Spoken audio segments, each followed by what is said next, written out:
a hand for coming out tonight on a Thursday. I am your host and MC, Mike Donovan. I had the privilege of teaching this group. Give yourselves another hit for supporting this amazing cast of characters. I know this is a high point in my career. I think when you're hosting Amateur Hour on Thursday at Act 2, I think you've arrived. That's how I'm looking at it. Yeah. $5. Yes, indeed. Thank you. Thank you for joining in. Interactive comedy hour at Act 2. Very nice. It's good. Actually, I'm privileged to be here because this is the end of my 3-city tour. That's right. Last week I was in Flowertown. 2 weeks ago I was in Norristown. Tonight in Ambler. Living the dream. The dream. Absolutely. But actually, I'm so grateful to this group because they got me out of the house every Saturday, 6 in a row. I have a 2-year-old son, and any break is appreciated. My goodness. Oh, I love them, but it's tough and expensive. Nobody warned me about how expensive it is, man. I tell you. I just paid his daycare tuition for the month. Yeah, next time I drop $1,200, there better be look like a hooker and an 8-ball involved. And you do think about a hooker eventually if you have a 2-year-old, because if there's one thing there's no time for, it's that. In fact, it started right away. Like when he was born, I would walk into the nursery and there he would be on my wife's boob and he would look at me and go, bastard. My parents love this kid. My mom's here tonight. Hi, Mom. Perfect. Oh, I tell you, it's amazing. I think for most grandparents, where are my grandparents? Are they anybody? Raising your hand, very polite, nice. Most people applaud in a show, but thanks, that's good. No, but most grandparents, my parents, they'll tell you the same thing. They'll be like, it's fun and less responsibility, And for my parents, it's that too, but to them, there's a little more to it than that. They've completely given up on me. All of their hopes and dreams have been transferred to my son, because,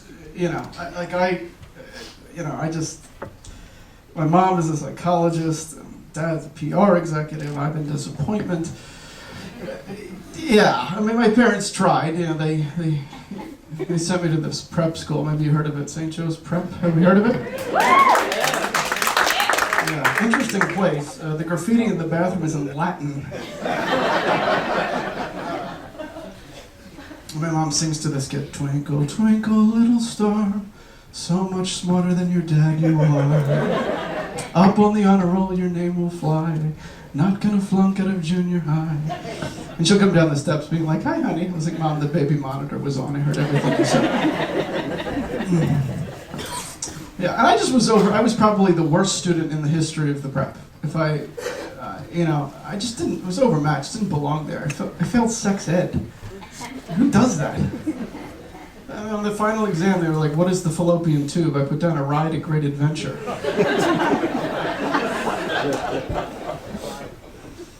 Yeah, pretty bleak, The only thing I remember about sex ed class was that a priest would teach you how to ask a girl out, which was pretty funny, I thought. And I remember Father saying to us, "Now, gentlemen, make sure you know what you're going to say before you ask the girl out. And decide on a line." So this girl I wanted to ask out, her name was Susie McIntyre. So I'm on the phone and I'm rehearsing my line. And I decided on the line, "Susie, care to take in a flick?" I was 14, don't give me any shit. So, "You want to go to a movie, care to take in a flick?" So I'm on the phone, I'm rehearsing. "Susie, care to take in a flick? Susie, care to take in a flick? Susie, care to take in a flick?" I get her on the phone, I go, "Hi, Floozy. Care to take in a dick?"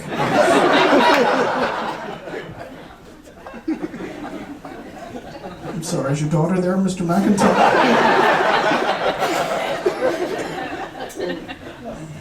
So naturally, I had few college options, Eventually got in somewhere, but I remember getting 3 rejection letters on the same day. And they all sort of start the same way. "Dear Mr. Donovan, we think it's going to mess up his life. Might as well show him some respect. So it's always like, we regret to inform you, right? After careful examination of your application, we can't accept you right now. And we wish you luck with your future academic endeavors. So I wrote back. Dear Emerson College, due to the overwhelming number of rejection letters I have received, I'm afraid I can't accept your rejection at this particular time. See you in the fall. You couldn't pay me to go back and be a teenager again. The worst period of life. I hated it. Oh, I remember driving problems, accidents. I was with my dad after an accident. I said, Dad, I have some bad news. He said, you teenagers are full of bad news. I don't want to hear any more bad news. Can I just hear some good news for once? I said, well, the airbag works. All right, guys, let's get the people up here you came to see.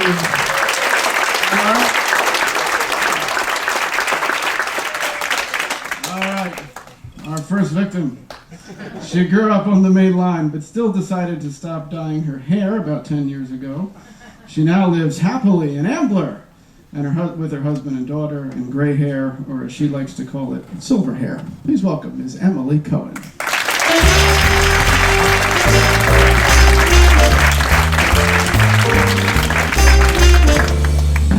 All right, no pressure being number one after the teacher of the class, and a pro. Mike's a pro. Last summer, my husband and I took a road trip. We drove cross country, and the scenery was just spectacular. But I noticed along the way, there must have been about 50, 60 of these crucifixes, these crosses, and they were ornately decorated. They were just gorgeous, and they were shimmering in the sun. And I'm wondering, what are these? My husband told me. These are memorials. These are shrines that people have set up for their loved ones who've died in car accidents. And I'm thinking, I just saw 50 or 60 of these. What is it? Don't Jews die in car accidents? The other thing I noticed about all of these shrines and memorials, there are teddy bears all over the place. There's something about our culture when someone dies, we feel compelled to leave a teddy bear at the place that they maybe were murdered or died in a car accident. I mean, the ancient Egyptians, they had it right. When their people died, they buried them with jugs of wine. They sent them to the afterlife with essentials and delicacies. I can tell you something. If I have a shrine, I don't want a teddy bear. I want dental floss. That's something I always forget to pack when I take a long trip. One of the other reasons why I really, really like to take road trips, I have this obsession with personalized license plates. When I get behind a car and I think that that plate is trying to send me a witty little message or a secret message that only the person's spouse is supposed to know what it means, I get obsessed. I have to figure it out. Well, last week I was driving up in West Philly. I get behind this Toyota. I can't figure out what this license plate means. I'm going crazy. I start driving, following this guy, I'm tailing him down Market Street.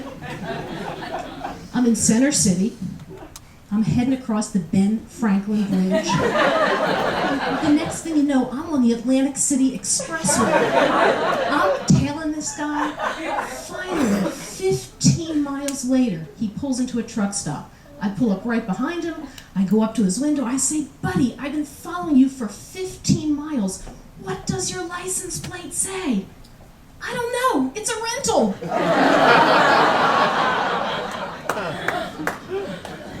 Now, I'm a lawyer. I don't know if you can tell, but I'm a lawyer. And everybody always seems to call me to get a referral for a CPA or a doctor. Everyone seems to think I know the best professionals in town. Well, I got a call the other day from an old client. Very sad situation, actually. He called me and said, Emily, I've just been diagnosed with a brain tumor, and I'm going to have brain surgery. I need you to refer me to the most competent, the top of the line, the best neurosurgeon in this city.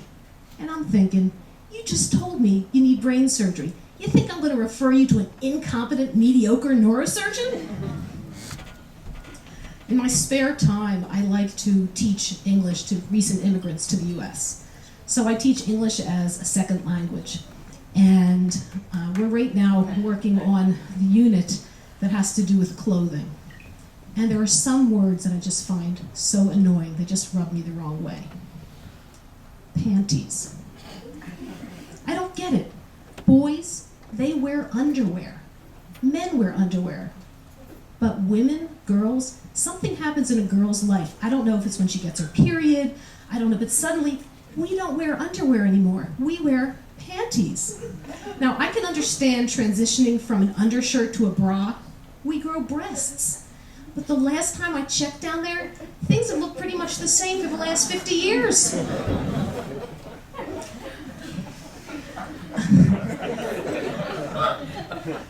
Something else, we're also working on phone etiquette. I'm easily annoyed, as you can tell.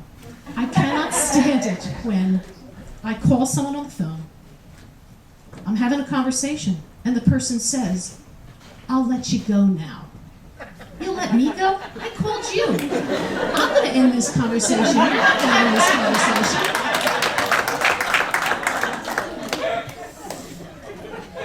Another thing, when people say, "Have a nice day." I was in Target 2 nights ago, 10:30 at night, pitch black. I'm checking out at the cashier. The cashier says to me, "Have a nice day."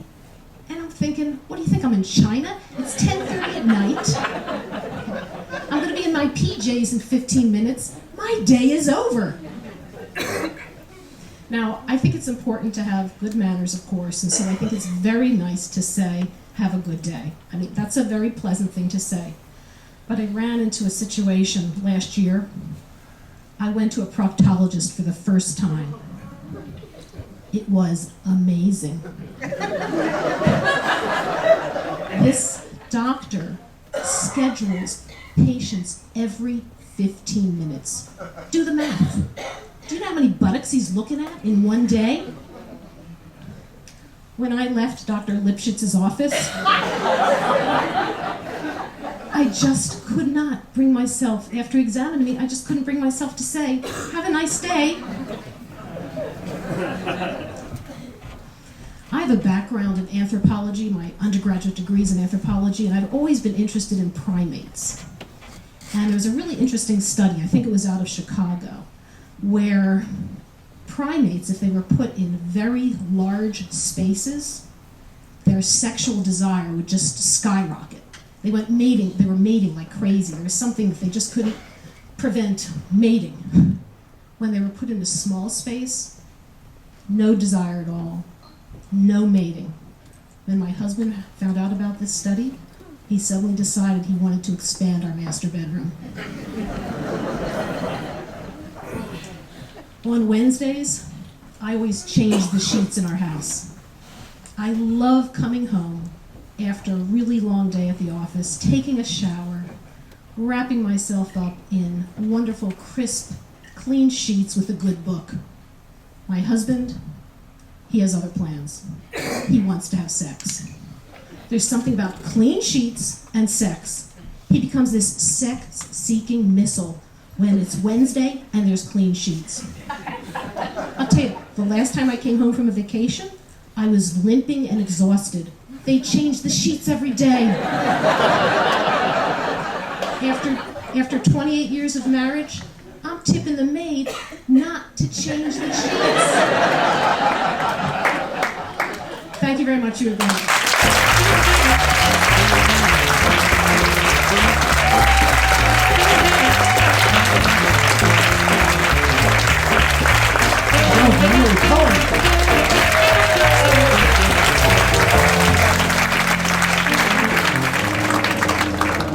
Ladies and gentlemen, let's hear the trials and tribulations of Mr. Stephen Wolf. Stephen Wolf is here.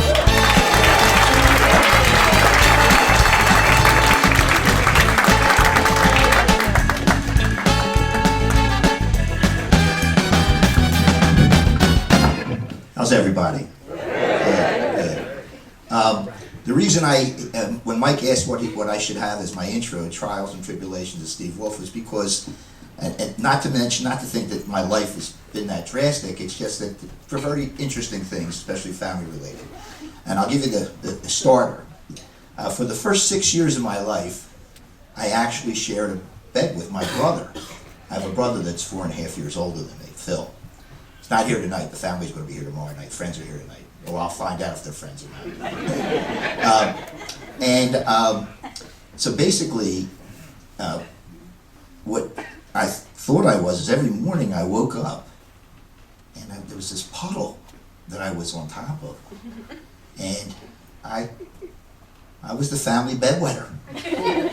I just couldn't believe, finally you kind of get used to that. My relatives were talking about it, and everybody would, it was embarrassing.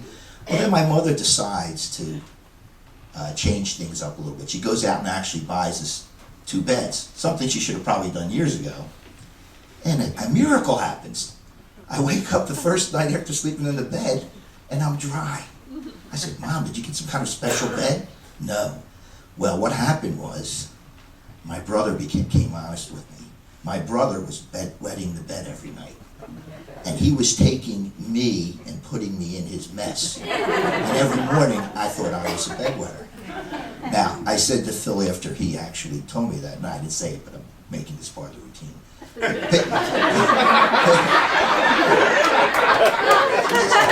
It's fun. I feel good about that. I said, Phil, paybacks are a bitch. And so what happened was, I found out from Phil later, he told me the story, that I actually would sleepwalk at night, and I got every move right that ended me in the bathroom, and then I would, pee and go back to bed. Well, apparently this night I got up on the wrong side of the bed, and I made all the moves, but I ended up in the hallway. And according to my brother, as he tells the story, he says, Steve, you were standing there like all groggy, and he's yelling, Steve, don't!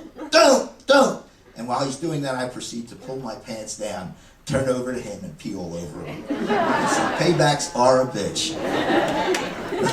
One last story about Phil. Phil really wanted to go to overnight camp in the worst way. And one of the cardinal rules about overnight camp is you can't wet the bed or they'll send you home. So he spent nights not going to sleep. He was traumatized by it. And finally, he came up with what he thought was the solution. He put Scotch tape on the tip of his penis.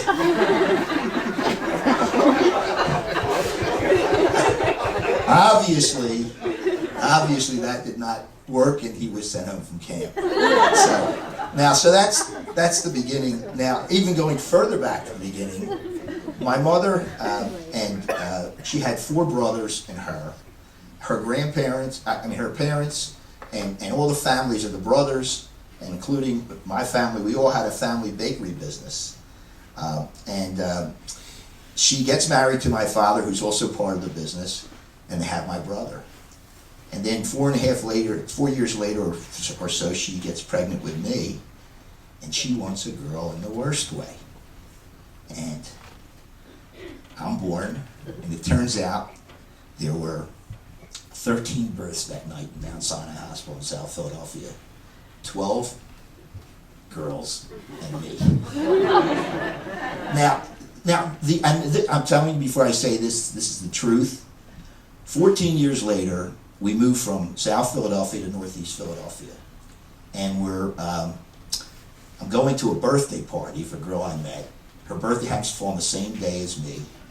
Oh, I missed one part. My mother wanted to change my name to Stephanie. Now this won't sound good in the joke, but try to think back a little further. So anyway, I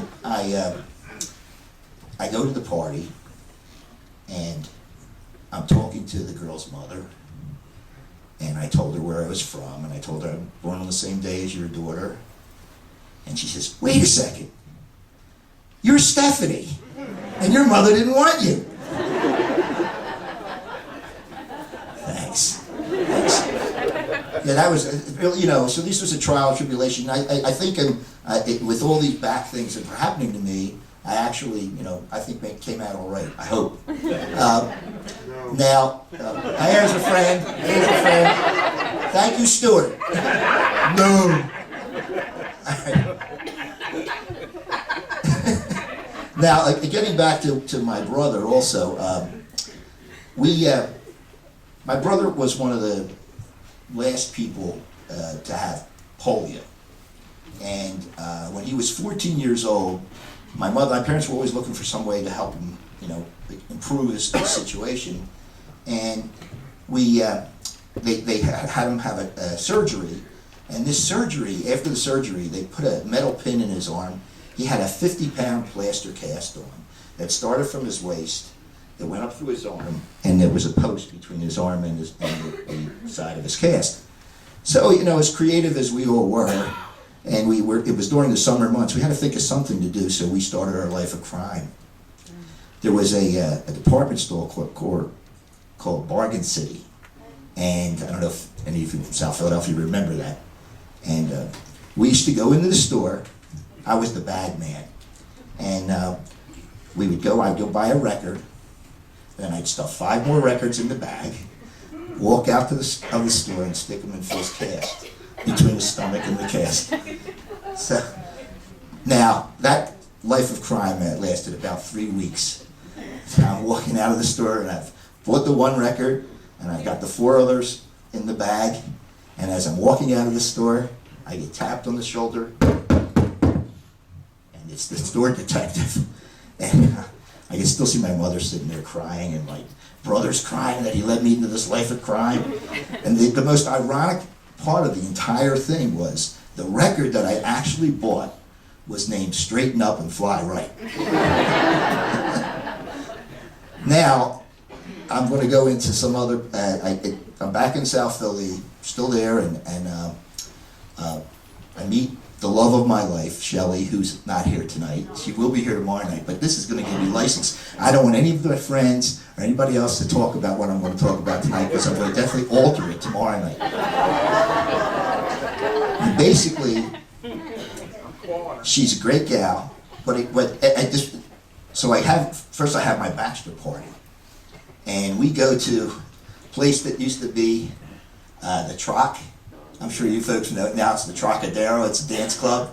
And that night, we have the headliner was a stripper named Miss Wow Wow.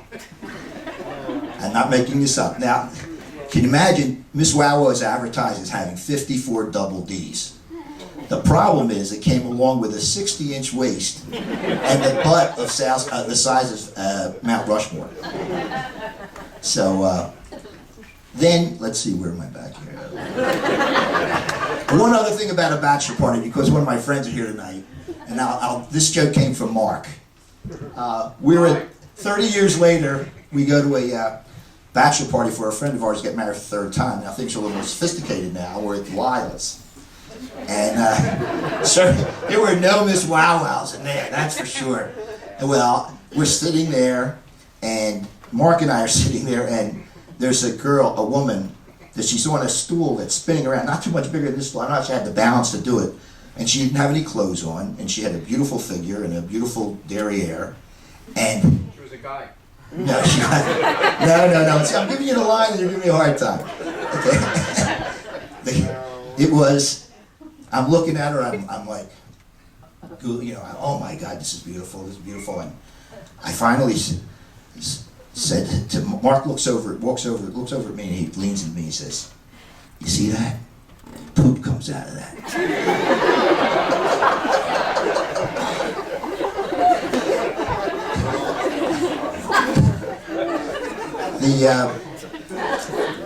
Now this is the part about Shelley. I love her to death. She's a great woman. She's the love of my life. But she, in 42 years of marriage, I have not owned a car that hasn't had a damage to it, and some very critical ones. Thankfully, she's all right. But basically, she has, first time, she gets a new car, she has an accident, she takes it to be repaired, she gets back in the car, gets into an accident driving home from the body shop. We had, I was listing them down on this paper, all these different cars, and I figured one, I was going to try and really see if I could capitalize when I went to go to sell it. We had an 86 Saab with an 89 rear and a 91 front. So, now, we also had 2 cars. I don't think you can make this up. 2 cars that we leased, and we had the inspection and at the end of the lease, and the next day she got in an accident with both cars. So I finally came up with a solution. Unfortunately, she was not hurt in any of them. But I finally came up with a solution. I'm working with an engineer to see if they can make the car with external airbags. Okay, where do I want to finish here? I have to tell this last story about my sister, Sister Norma. Norma's a great gal, very gullible. And Shelley and I were going on a vacation to Jamaica, and we ran out. I needed a bathing suit. We ran out that Sunday afternoon to the department store, and it was pretty empty. The store was about to close. And Norma and Shelley go and get a bathing suit for me to put on. A red Speedo. So I go into the men's room. I start to change. I put the Speedo on, but I also put the 2 socks that I had in there. Now I look like I have elephantiasis. And I walk out, and the first thing that my sister says, I'm being gullible, she looks at me and she goes, "Stephen, I didn't know you were so well endowed." And of course, Shelley had a very quick answer. He's not. Because her goal in life is to make sure that neither one of my heads gets swollen. And with that, I'm departing.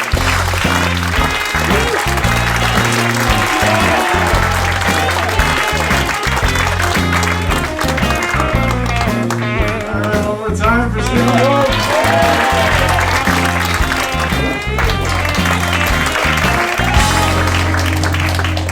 As you can see, I don't believe in limiting my students' freedom of expression. I'm not trying to box anyone in here. Yeah, sure. Oh, thanks.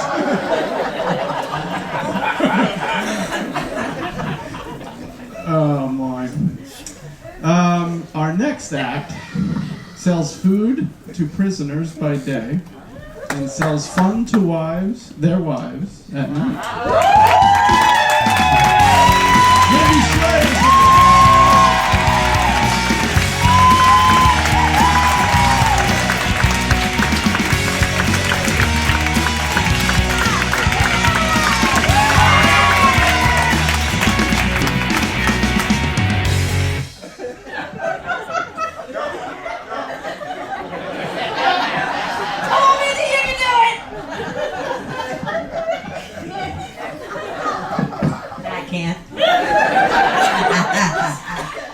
Screwed you with y'all, didn't I?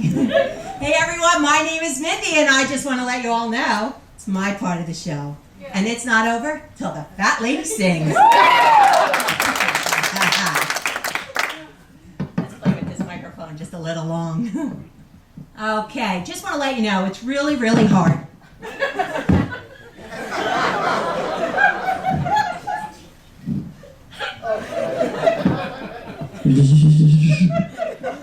Oh, I love toys.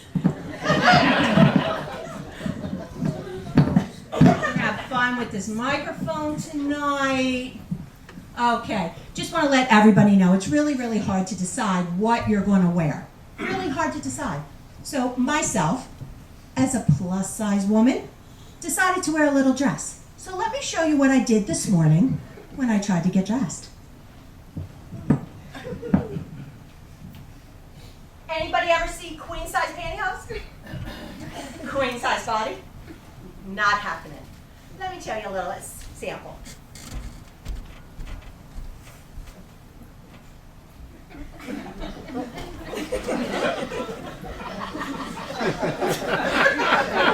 It's fitting like in Janie's bottle.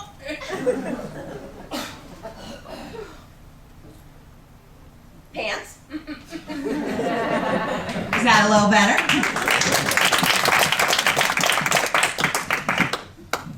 Tricked you, I know how to use it. So anyway, since I did just recently lose some weight,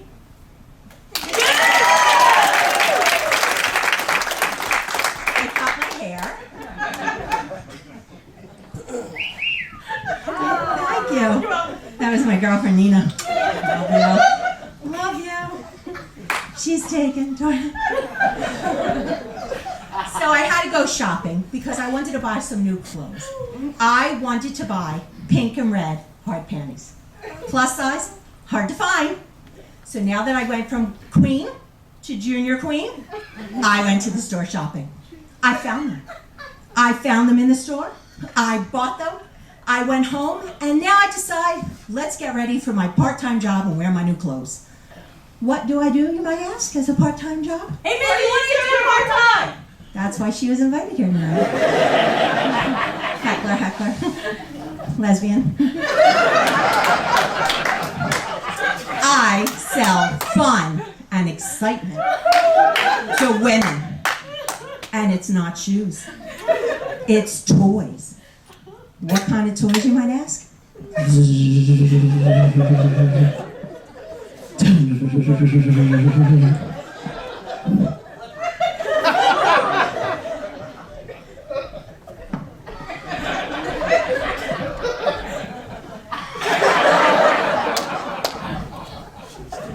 never know what you can get. I sell all kinds. Big fat black dildos, small little tiny pocket rockets, and the double headers.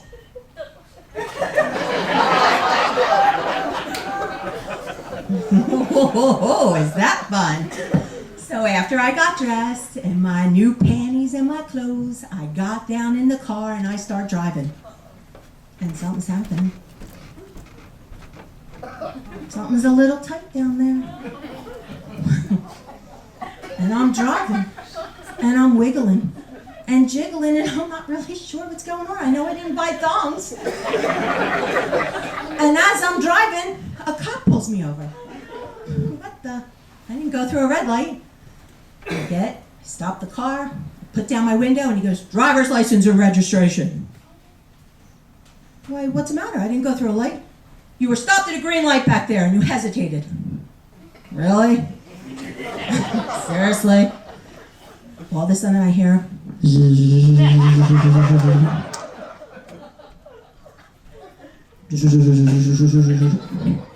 what's that noise?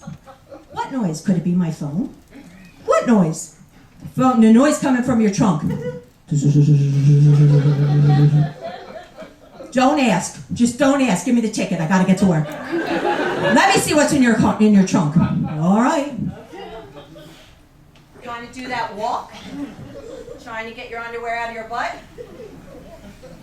Go to the trunk, open it up, pull out my big, fat, vibrating rabbit. Told you how to get to work. He looks at the toy. He looks at me. He says, get out of here, get out of here. Can't write that up in a report, can ya? Want one? Samples? Married? Who knows? Just go. So I continue to drive to work. Something not right down there. It's just not right. I get to my party. I set up for my party, and I have to go to the bathroom. Where are my panties? Something is going on. It is very annoying. I just buy these brand new panties, and something is happening. And I go into the bathroom and I pull down my pants. Where are my panties? Where are my panties? My JJ ate my panties. Has that ever happened to you? You? They're gone. I don't know where they are. They are gone. I lift my protective shield. And there, all the way down, rolled down as far as they can go near my hey nanu nanu, are string tight thong bikinis. I did not buy them. I wiggle out of them. I throw them out. And I go commando. I'm liking that. You're wiggling and jiggling. It's really fun. And I go out to my party, and I'm having having a blast with my party, showing all my ladies their toys. My little old lady up front sitting there, not you. My little old lady, not you. My little, forget it. I don't have no little old lady sitting up front here. But I had some little old lady sitting up front. Who's raising their hand back there? So I had some little old ladies up front, and they're watching me, and I'm wiggling and jiggling, and they're looking at me and wondering what's going on. And I'm talking about putting Extreme, that hot lotion, on my hey nanu nanu, and feeling good and hot all night long. And then I talk about Benoit balls. You know what they are. The little tiny balls that go in your vajayjay, and they don't fall out no matter what you do. They won't fall down the aisle as you're walking in the supermarket, but they feel good when they're inside. Lady says, hey Mindy, you wearing your Benoit balls right now? Why, sure I am. And I can work it to the right and work it to the left and bend down real low and have a good time tonight. Thank you, everybody, for watching my show.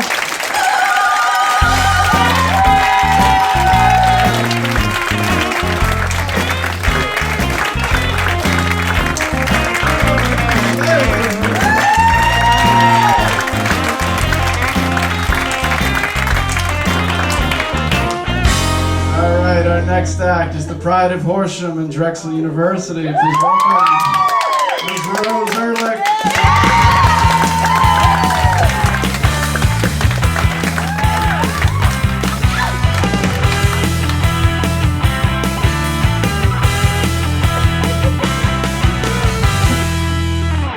So I know what you're all thinking.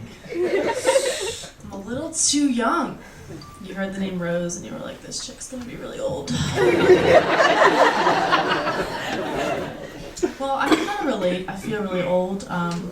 Today I shit myself at work. It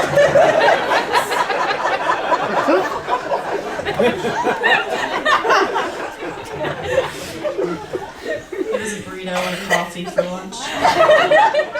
Now I'm wearing Depends. So I'm a Drexel student. Woo! Yeah, they're out there. There's a few of us.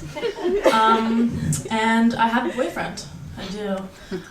He's on the Drexel lacrosse team because I aim high.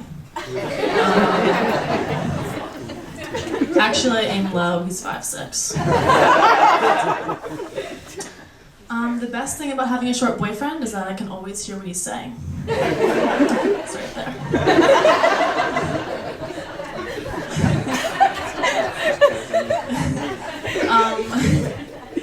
The second best thing about having a short boyfriend is that my wardrobe has expanded. I wear his sweatshirts, his jeans, his thongs. Comfortable like the lace ones. Yeah, the relationship's going really well. So my parents are here tonight. Right there. Thank you. My mom is really bossy. I got my height from my dad and my insanity from my mom. My mom's job title is called the controller. It's not a joke. I thought it was when she told me. I didn't know if she ordered it, if that was already in existence. So she loves guilt trips. My brother recently broke his leg, and she was like, can you just go and get him some dessert for some ice cream or something? It's like, Mom, you stopped cooking for us when we were 6. Like, if this is dinner, I don't understand.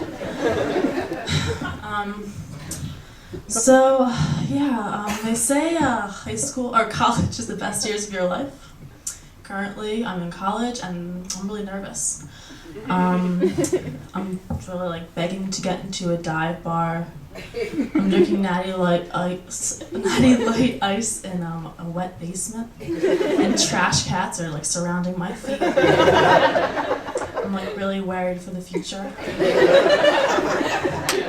I don't know if I'm gonna be staring out some highway drinking Colt 45, still petting the same trash cats. All right, thanks guys.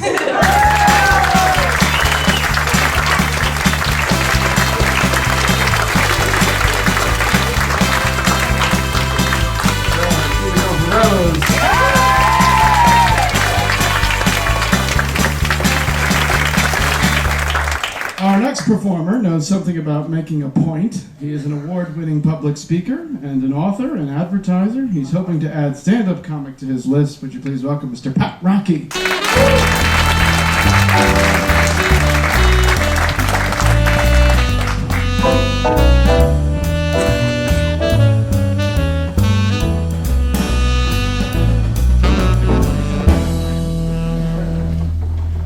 Good evening, and it's true, my name is Rocchi. It's spelled R-O-C-C-H-I, but it's pronounced like Rocky.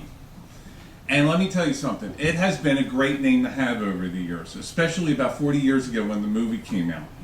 Everybody associated me with that movie. Everybody played the music for me every time I came by.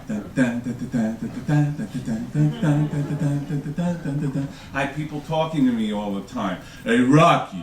How you doing? Where's Apollo Creed? You're going to get him the next time, you know? Yeah, that's right, I will. That was so much fun for about 4 months.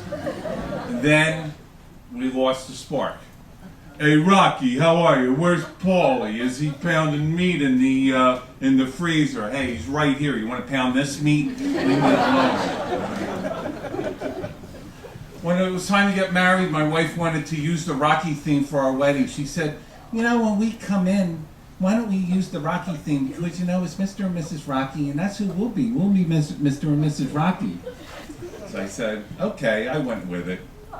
I went with the theme the whole way. Hired an announcer, a ring announcer, to have us come into the hall. And now, presenting for the first time, as husband and wife, Mr. and Mrs. Rocky. Everybody got into it. The wedding party ran up the art museum steps. We toasted with a glass of raw eggs. I got too into it. When my wife put the cake in my face, I decked her. A few years later, we had our son, Rocky 2, the sequel. Oh, what a pain in the ass that kid is. I'll tell you something. This kid always said the wrong thing to the wrong person at the wrong time. He was at school. He was in the 2nd grade, 7 years old. Goes up to the teacher and he says, hey, looking good in that dress. It was a Catholic school. And let me tell you something, the nuns don't appreciate that. Although I have to admit, Sister Mary Barbie really looked hot in that habit. But I knew what this meant. I knew what this meant. It meant that I had to talk to them about the facts of life. And let me tell you something, no parent wants that. They all try to avoid it. My father copped on me with it. He gave me this baloney growing up. A lot of guys heard this. If you have any problems or if you have any questions, you just come to me. And they expect that for the next 35 years you're not going to ask them anything. So I tested him one time. Hey, Dad, how come I get a boner when I read the Playboys in your nightstand? Get out of here. Go do some super sales. You know, it's tough right now with kids and television being as it is. They see more things than I've ever seen when I was growing up. When I saw the letters ED when I was growing up, I thought that meant Mr. Ed was about to come on. And believe me, I would be much more comfortable explaining a talking horse than erectile dysfunction to me. But I had a plan. We were alone in the house. No distractions. I turned to my son and I said, so I understand you've been talking a lot about sex lately. He froze. Yeah. What do you know about sex? Now he gets a look on his face of terror. It was a look like he had just robbed the liquor cabinet. Remember, he was 7 years old. That was coming in about 8 years. I know some things. Really, what happens when a man and a woman have sex? Well, they go into a room and they take their clothes off and they look at each other. And I looked at him and I thought, grasshopper, that's not the way it goes. Let me explain it to you now. And I have these visual aids to go over with you. He said I'm in communications. I had handouts ready for him. Once a month, a lady prepares in her body to have a baby. That's called menstruation. You're familiar with this. This is when mom throws the pots and pans around the kitchen every few minutes. Your body will change. You'll be experiencing new fluids that you've never experienced before.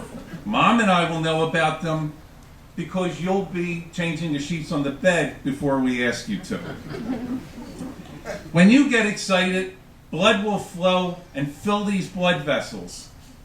And this will happen to you more often than the other kids because you're Italian.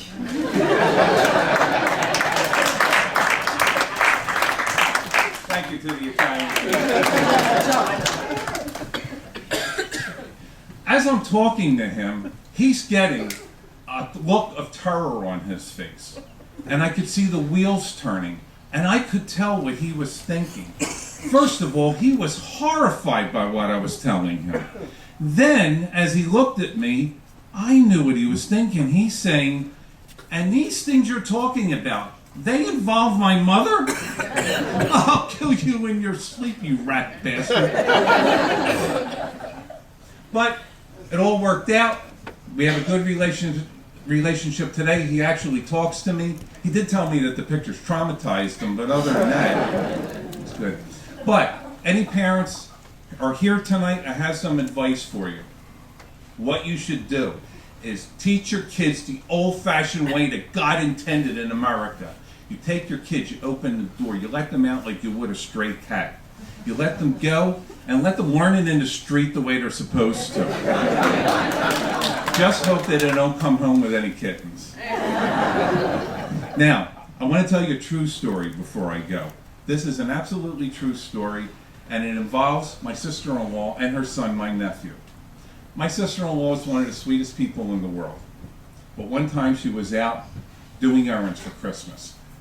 And as she's driving, somebody cuts her off. She didn't like it, and she says under her breath, "Oh yeah, and a Merry fucking Christmas to you, too." Okay. So she goes and runs her errands, she goes to the mall. She comes out of the store, and her son sees Santa Claus. Wait, you're ahead of me, aren't you? Sees Santa Claus with the bell and with the pot. And he says, Mommy, I would put money in the pot for Santa Claus. And she says, of course she said that. She's a nice person. She gives him money. He runs up to Santa Claus. He puts it in the pot. Santa Claus looks at him and says, "Ho, ho, ho, thank you, little boy, and Merry Christmas to you." And he said, "Yes, and a fucking Merry Christmas to you, too." He is a sophomore in college, and she has not shown her face at that mall since. Ladies and gentlemen, I'm Pat Rocchi.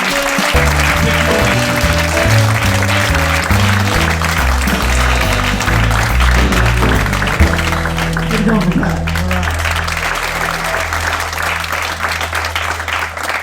She's Act Two's audience services manager by day and the Philadelphia Drinking Plays waitress by night. Give it up for Carolina Millard.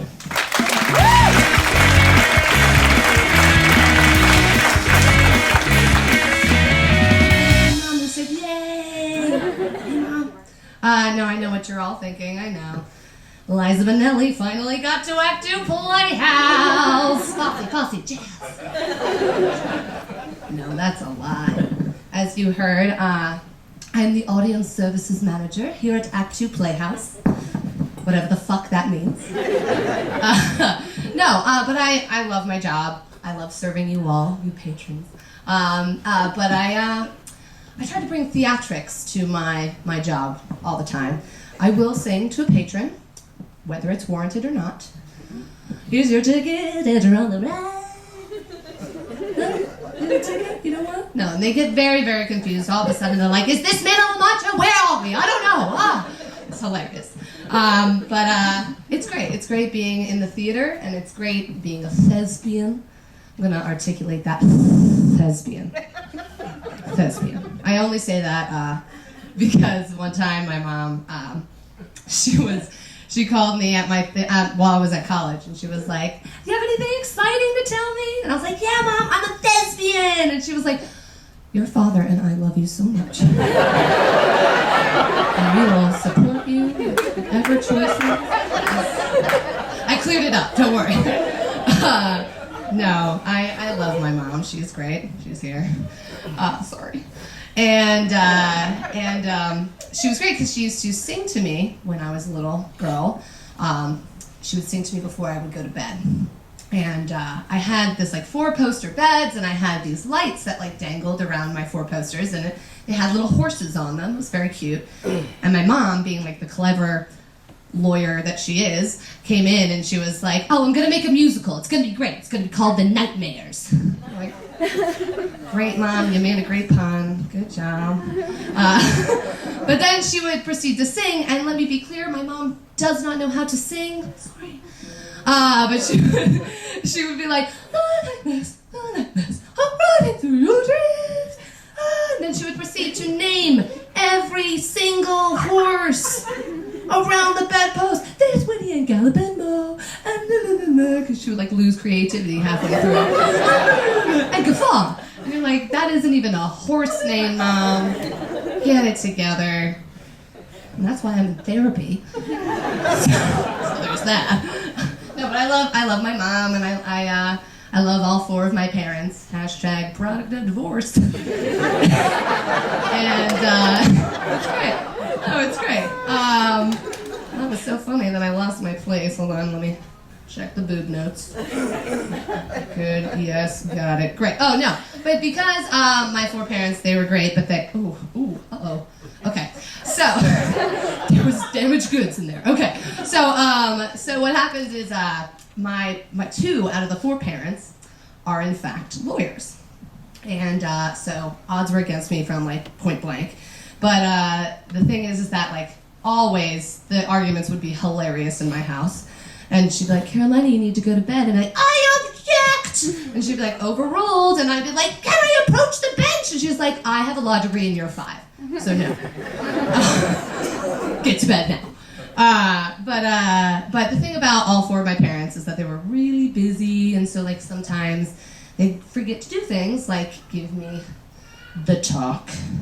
And Rocchi wasn't around, so. So I'm pretty sure that that's why I'm intimidated by genitalia, and why I call it genitalia. And I mean, even when I was dating my ex-boyfriend, I'm pretty sure I was like, "Oh my God, put it away, I don't know, it's looking at me. It has an eye? No, I don't." I was freaked out. And I also am sure that it's the reason why my first interaction with the male genitalia was like treating a like broken remote. It's pretty much just like.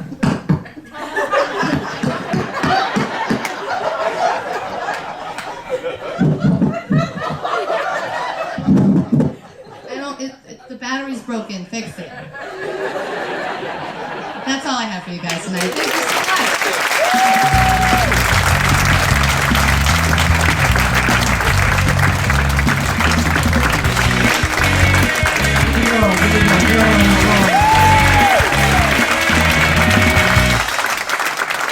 Sex talk so far. They did not learn that from me. I can tell you that right now. I know nothing of this. We've covered that. After 38 years, Dr. Steve, a dentist, has switched tools from the drill to the microphone. Please welcome Steve Silverhardt.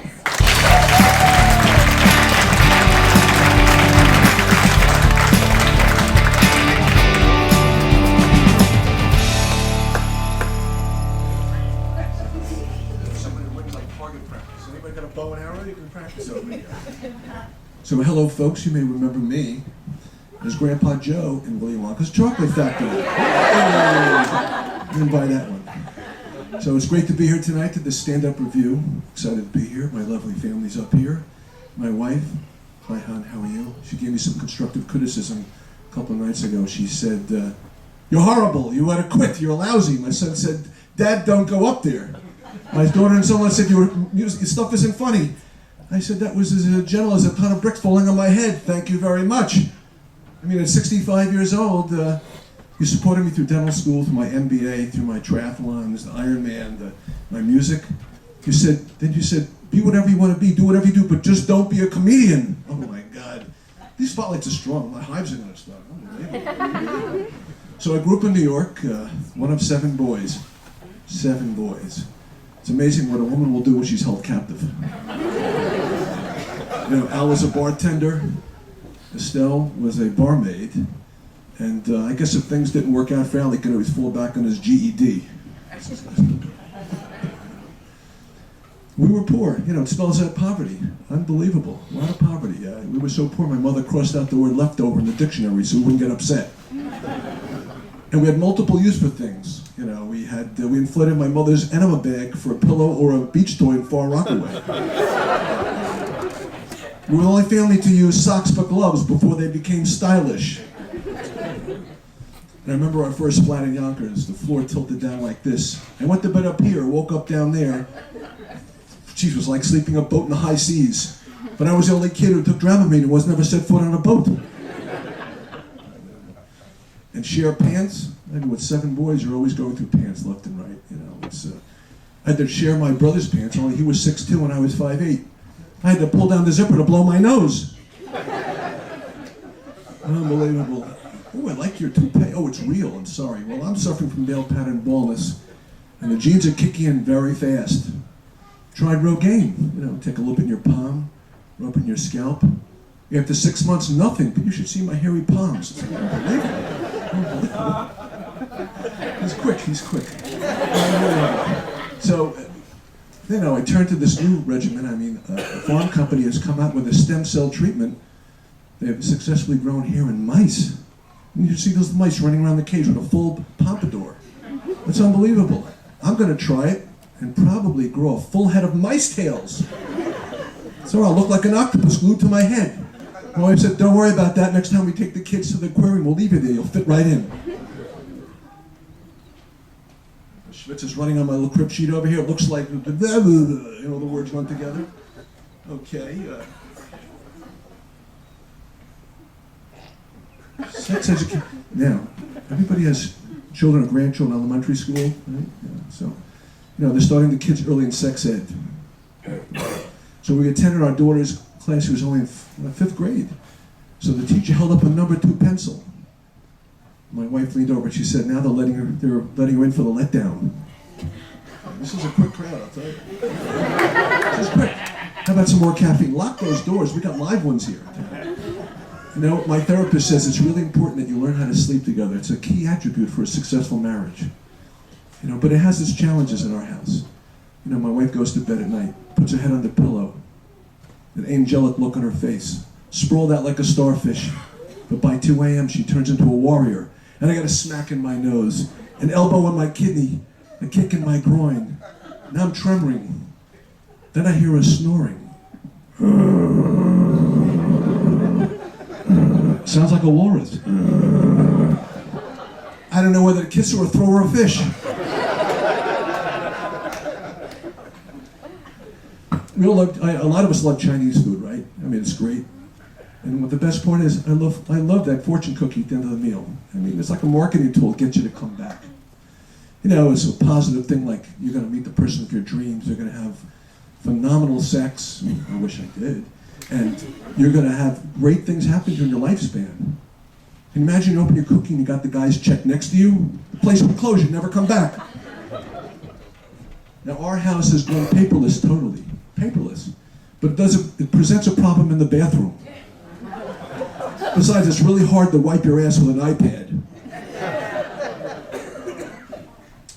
You know, this piercing and tattooing has really gotten out of hand. It's really crazy. You know, I saw a guy just a couple of weeks ago down the subway in New York, and he had a perfect row of horizontally placed rings across his forehead. I'm thinking, boy, would I love to hang some shower curtains on that. Then a patient came in last week with a bolt right through his tongue, like you can find in aisle 9 at Home Depot. I said to the guy, I said, so what do you do? Failed. All over me. Jesus. So I said, how's business? Lousy. I said, I wonder why. Then another patient came in with a pierced ring right over their eyebrow, one in their cheek. I said to the patient, you mind if I connect them with dental floss? I want to watch you blink. But really, the tattooing is really horrific. All that ink on their body, there's no more virgin skin. But if you're going to do it, at least be practical. How about for you guys, get a tattoo of a nice Armani suit pinstripe, right? 42 long. You can leave the house, you don't even need clothes. And you're saving your dry cleaning bill. So you guys are really with it, I tell you. It's a great audience tonight. I feel like I'm back home in Yonkers. So let me leave you with this cute little joke. The guy walks into a bar, sits at the bar, and the bartender proceeds to pull out a tiny little piano, sets it on the table, and he reaches in his other pocket and pulls out a little piano player. And the piano player sits down to play. The patron can't believe it. He goes, how did you do that? The bartender said, my magic lamp. He says, here's what you do. I go to my bedroom window, open up the window, it's a nice sunny day, and I make my wish. He said, you do that.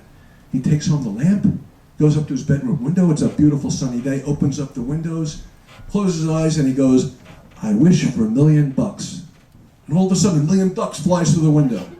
Unbelievable. So he does this again. Opens a window, closes his eyes, I go, I wish for $1 million, and $1 million flies through his window. The guy's frustrated, upset. He grabs that lamp, runs down to the bar, puts it on the bar, and he goes, hey, this thing doesn't work. I did what you said. I opened up the window, looked out. I said, I wish for $1 million. I got $1 million. The bartender said, you think I asked for a 12-inch pianist? Thank you, folks.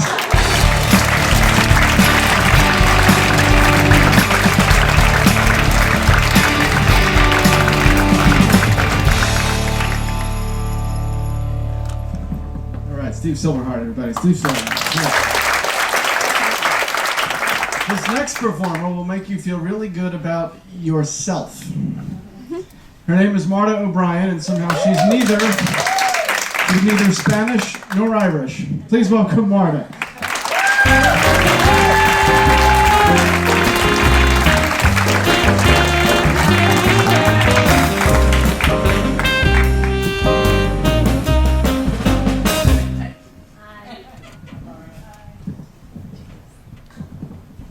Mindy did it.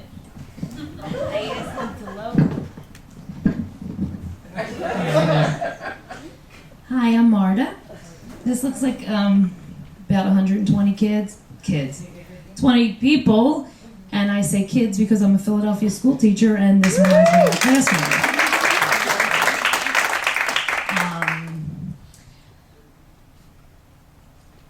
I might as well address the elephant in the room right now. My curling iron and my straightener had a fight, and I lost.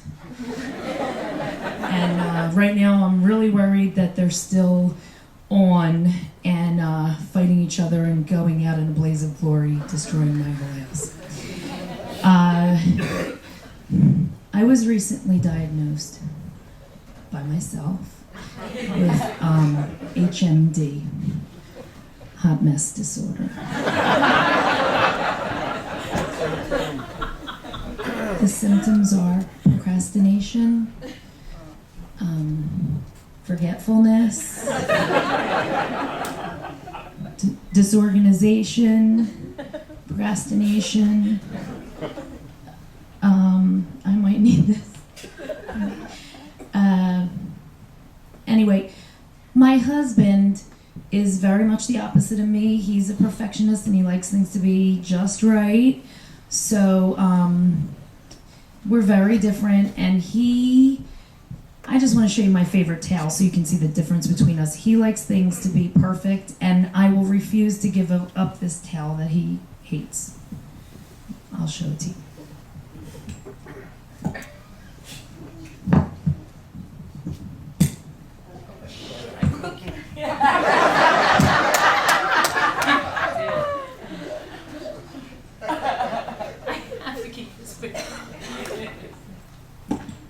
Last night, swear to God, last night Mike introduced me 3 times because I literally fell down the steps. I'm not kidding. I have bruises all over me. I fell down the steps on my way, and he wanted to add that.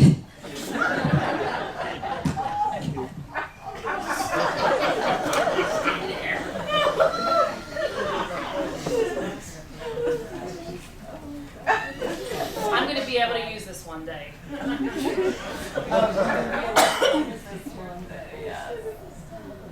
This is my tail.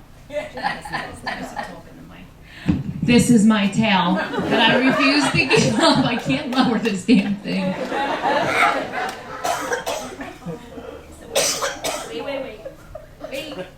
Wait. I'm going to hang myself.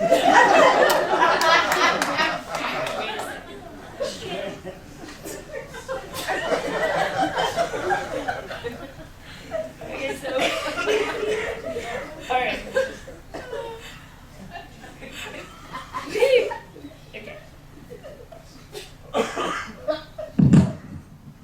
I took all the tests, and Facebook says I'm shabby chic. So, it doesn't matter what anybody says. It actually fit me better.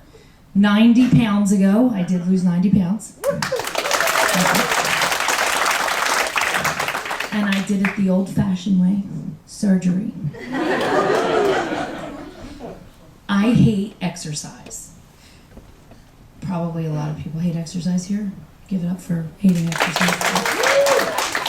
But I'm sure a lot of us got a lot of exercise this winter climbing out of those potholes, right? Yeah, that's not a good one. And my husband, Bob, will get that, because he always does.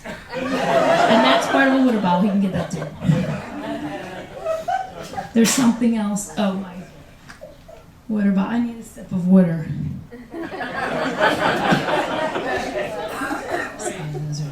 Diagnosis, disorganization, favorite tail, shabby chic.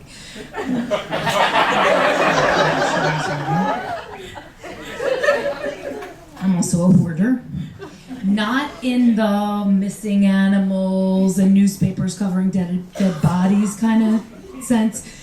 I just like a lot of stuff, and my favorite show is QVC.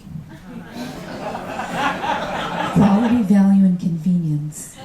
And you can wear everything that they sell you at home, pumpkin patch picking, to the opera, to work. You can wear them anywhere, in every color, and I get every color. And apparently every size too, and I keep them all, so there's that.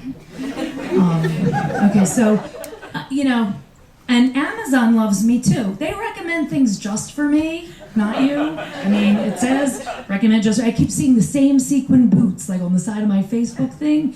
I will get them one day. Macy's also has these one-day sales, just for me.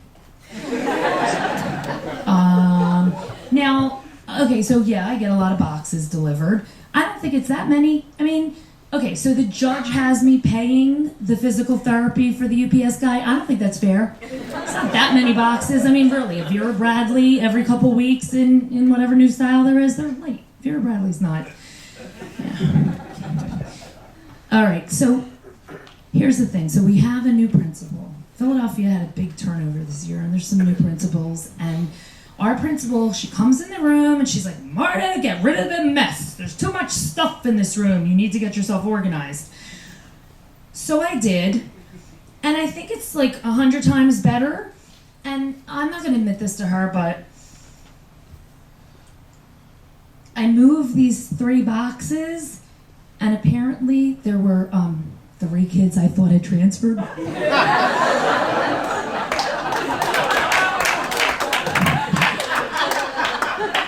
And I had a lot of extra worksheets for them in the file cabinets.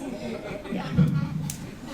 So I'm going to leave because my DVR is up to about 134% because of like 25 or so Hoarders episodes, and I can't wait to finish them all. So I'm going to leave you now. Bye.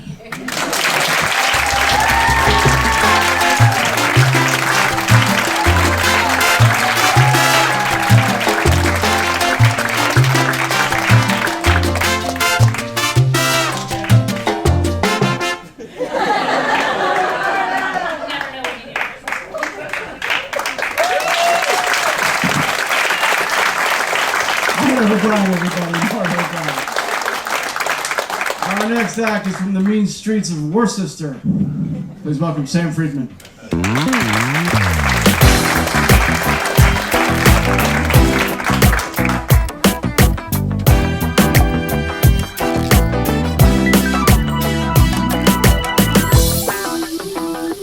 Hello, Ambler. How are ya? So I couldn't have had a more stereotypical upbringing. Okay, I grew up in a Jewish middle-class family in Brooklyn, New York. My dad was a salesman.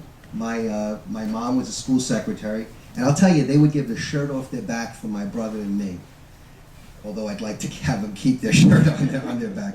But my dad always, liked to get the most out of his buck. And so when I would go, when I was young and I would get toys, he would always take like my old toys when I wanted a new one, and he would take my old toys with me, and we'd go to the toy store and we would basically exchange the old toys for new ones.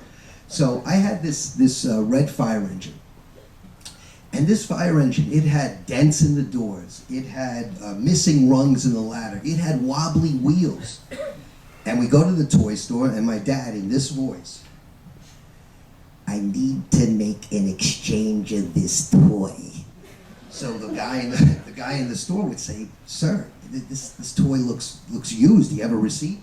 He would say, "A receipt? Do you think I'm a liar? I don't have a receipt. This was a gift.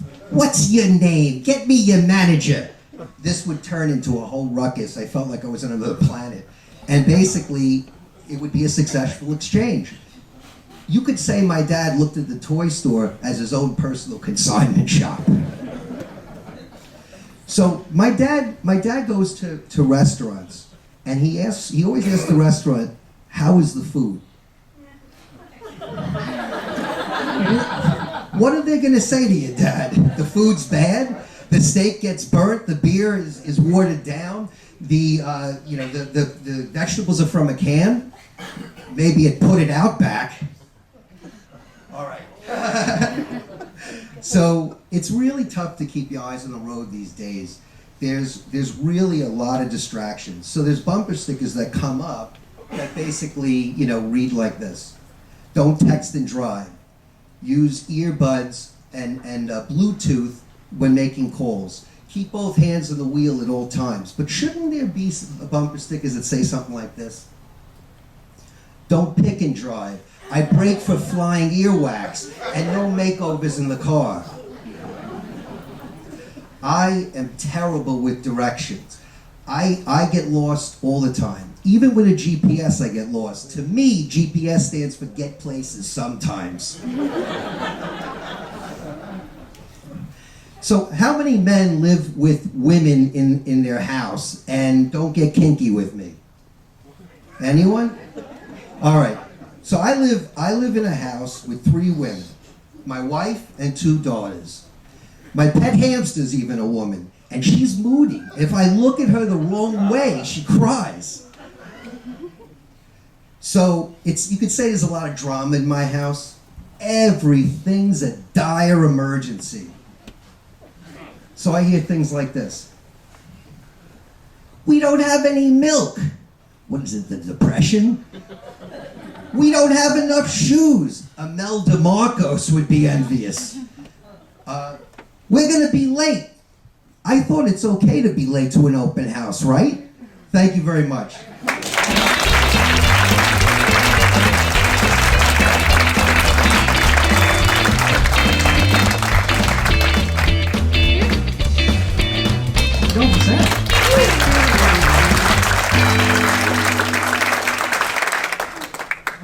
Our next act has the distinction of having the most ridiculous introduction ever. I actually had to staple it.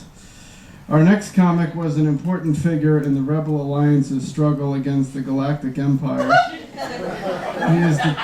He is the twin brother of rebellion leader Princess Leia Alderaan, a friend mercenary of Han Solo, apprentice to Jedi, Master Obi-Wan Kenobi, the son of fallen the Jedi Darth Vader and Queen Amidala of Naboo. Please welcome Terence O'Brien.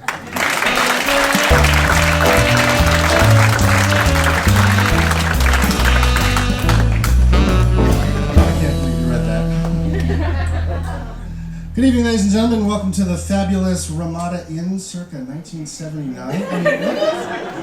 This is the set from the old show. We don't get our own set. My name's Terence O'Brien, and as you've probably noticed, no, I'm not black. I'm Irish Catholic, and my parents, Jim and Betty O'Brien, again in the first row. Please, can you just move to the back? It's really distracting. My dad just turned 75 years old this year. 75. Of course, he's only been awake for 50 of them. He takes a lot of naps because he has this theory that you're only allotted so many waking hours throughout your lifetime, so he's trying to conserve all his to get to the very end. My mom, she's the one that insists that Terence is an Irish name, but she insists a lot of things that aren't true. She has a tendency to mess up words. We call it Betty Bonics. It's like English, but not quite. For example, she thinks the person that runs this place, and you may have seen his name all over the place, Tony Braithwaite, according to her, his name is Tony Brainsworth. And my mom drives a Mazda Miyagi, and when I was in 4th grade, we all went down to Epcot. So she has that classic mom defense they always say, oh, you know what I mean. Yeah, I heard that a lot growing up. My brother, too. My brother's here with his wife. He's 4 years older than me, which means he got all the responsibility. He has 4 kids. And he's got a good job and a house, and I want to tell jokes for a living. So it seems appropriate. I wanted to be a pilot when I was younger, but because Mom and Dad are afraid of flying, I can't be a pilot. I still don't understand why that's the case, but a couple years ago, I decided I'm going to take a flying lesson. So I do, and I come back and I'm telling my parents all about it, and they're really nervous, and they're asking all kinds of questions. And finally my mom says, did the instructor stay with you the whole time? No, halfway through he went outside for a cigarette and to check his emails. It's a plane, where's he gonna go? You know what I mean. So I'm a pilot, not a pilot, I'm a web developer, because I didn't know dildo salesman was an option, frankly, when I was at the guidance office. And, wow, I work from home, and because of that, I've got the work from home body. And work from home body, it's not a question of being skinny or fat. There are degrees of fat. I'm work from home fat. And then after that, there's funny fat, and then Walmart fat, and then Rascal Scooter in Vegas fat. So the sad part about being, work from home fat, or I call it sad fat, is that it's not funny. You can't really tell fat jokes. But I'm also sort of pretty close to skinny, so if I wanted to, I could put in some work and get into shape. There's a couple problems with that. I'm incredibly lazy. I'm the kind of lazy that takes effort. A lot of times we'll just sit down to pee lazy because it's just easier. I don't know if you remember, because this was 3 hours ago when Mike Donovan was up here saying that Mike and I went to the prep, and he said he failed sex ed. This is both true and hilarious. Freshman year, I had to go to summer school for gym. The problem with getting into shape for me is that I don't like sports. I don't like talking about them, I don't like watching them, and I don't like playing them. And you'd think this would be a problem living in Philadelphia. Philadelphia is known for being a huge sports town, but it's also Philadelphia, which means you don't have to know anything, you just need to have an opinion about it. So all I do is I either say, the Eagles are probably going to make the playoffs, but they're going to get knocked out early, or the Phillies really need to work on their pitching staff. I don't know what any of that means, but it's gotten me through every single sports conversation I've ever been stuck in my life. one of the reasons why I don't like sports is because I was forced to play them when I was younger, and I was terrible at every one of them. I think of all the sports I played, the one I hated most was baseball, because it's a lot of work. You know, the professional athletes will say that one of the hardest things to do is to learn how to hit a ball with a bat, and I guess so. I've never actually done it. My entire approach to baseball was I would just stand at home plate and I'd hope the pitcher was as bad as I was and just wait for 4 balls and then I could walk to first base. Because if I got good and actually managed to hit the ball, I'd have to run to first base. And then if I hit it really well, I'd have to run to second and run to third and run all the way home and I get a point. So what? I thought sports was supposed to teach you that, winning isn't everything, it's how you play the game. Well, to me, winning isn't anything, and I don't want to be here. So, the other reason why I've got the glorious body that I do is every year. It's the special time of year. It's not Thanksgiving or Christmas, no. It's Girl Scout cookie time. I love Girl Scout cookies. Girl Scout cookies are better than drugs. And they're really hard to find, too. They say that Girl Scout teaches young girls the values they'll need to know later in life, and I'm kind of convinced that what they're teaching young women is there's a lot of single guys that know that want what they have, so you should only make it available once a year and make it really hard to get. Make them work for it. So, being a single guy in the city, it's hard for me to find Girl Scout cookies because we don't have supermarkets, we don't have shopping malls, so there's no places where Girl Scouts, hang around. So I have to go find Girl Scout cookies. And every time I've done it, it's been a complete and total disaster. Because last year, for example, I figured, where am I going to find Girl Scouts? All right, I'll go to local elementary school. So around 3 o'clock, I go over to the elementary school, and I have my money in my hand so they know I'm serious. And as the girls come out, I say, excuse me, are you a Girl Scout? Hey, are you a Girl Scout? Are you a Girl Scout? And all of a sudden, I'm surrounded by a bunch of angry parents making wild accusations. I mean, first of all, you'd think you wouldn't have to actually say this, and I kind of know how it looks, but it's like when someone says they're not racist, and then they go ahead and say the most racist thing you've ever heard in your entire life, this isn't that. I am not a pedophile. I don't even like kids. And I'm trying to explain this to them, and I'm saying, look, it's really innocent. I just want to get at their cookies. Oh, you know what I mean! Thank you very much. I'm Terence O'Brien.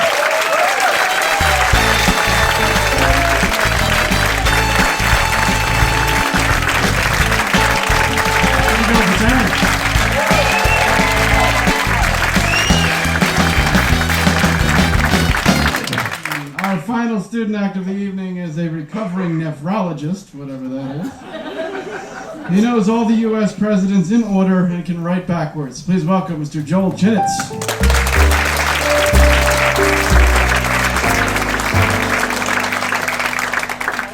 Terence's father. I hope there's a toilet behind that.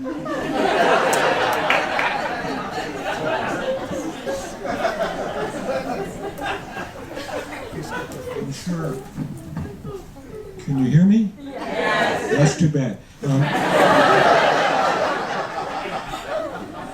I'm sure Mike is very disappointed. He put me on last because he thought I'd be asleep in the green room by now. So I'm sorry. Again, my name is Joel Chinitz, Joel, but I grew up in an Italian neighborhood in the Bronx, so you can call me Joey, or Hey Joey, which he did. But anyway, I didn't expect this bigger crowd here. How many people came in here by mistake thinking they were going to the movie theater a block away? If you expected to see the Grand Budapest Hotel, you ended up seeing creatures from the Black Lagoon. But you may be wondering why I'm wearing this Philadelphia shirt. It's because I want to know where I'm supposed to go after this program is over.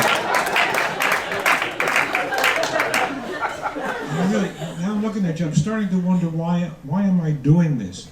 Actually, I thought about it for a while. I was hoping that I would get pink eye, and then Matt Lauer could do my bit.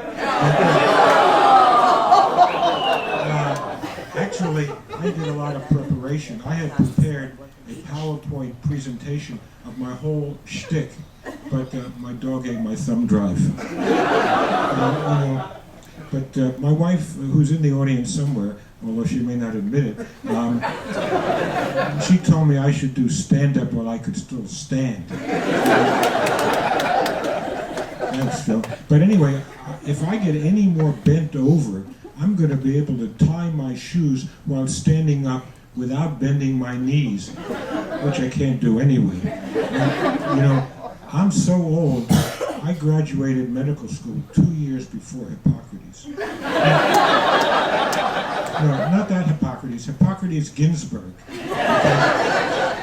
That old Hippocrates, the guy with the wedding dress and the ballet slippers and the dreadlocks, he was the guy who told us, don't cut for a stone and never give an abortive remedy. He never said anything about liposuction, though, and nothing about discount Groupons for tummy tucks. But anyway,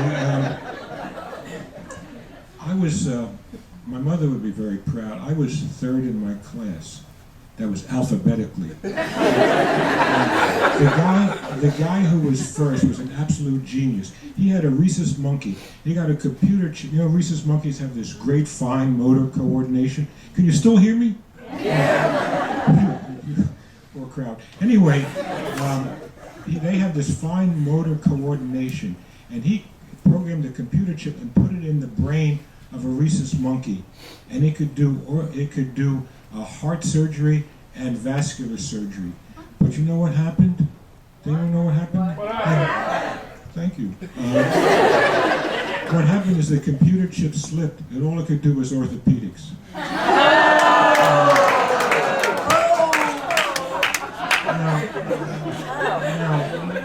We'll move on from there. But anyway, Marta told you that she lost 90 pounds, right?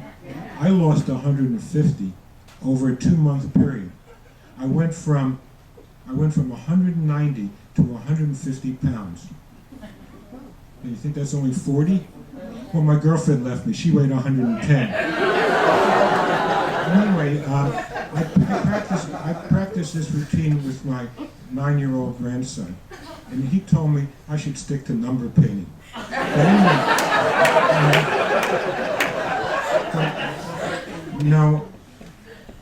why did I become a doctor? In 1936, my mother told me, she said, "You're going to become a doctor." I was born in 1938. But it didn't matter. She was the decider before George Bush was born. And I have 3 older sisters. That wasn't going to work with my son, the doctor. So with 3 older sisters, if I was born a girl, I would either have a younger brother or a sex change operation. Anyway, my mother, always had this mantra that she would give us. That she would give me. Said, "Go to your room and study biochemistry and pathophysiology." So biochemistry and pathophysiology. So there are 2 problems there. Number 1, I was only 8 years old, and number 2, I didn't have a room. Her other mantra was, "Eat your vegetables. Joel, eat your vegetables. You've got to eat your vegetables." She told me that so often, I can't look at string beans now without crying. My mother, was a traditional Jewish cook. She never saw a chicken that she didn't boil. My parents' first language was an East German dialect you may have heard of. It's called Yiddish.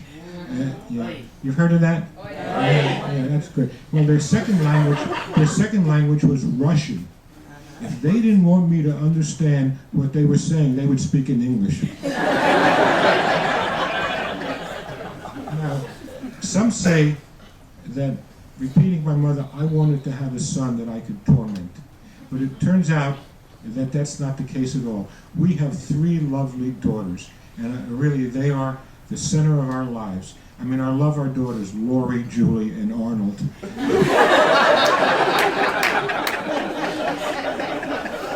Now, she may not want to hear this, but my wife was decider number 2, and she actually met George Bush, confronted him, and told him that he should study world history and current events and go to his room. The other thing she told him was stay away from Dick Cheney. He could be very, very dangerous. And I don't know that he ever did. But anyway, we last summer, we celebrated our 50th anniversary.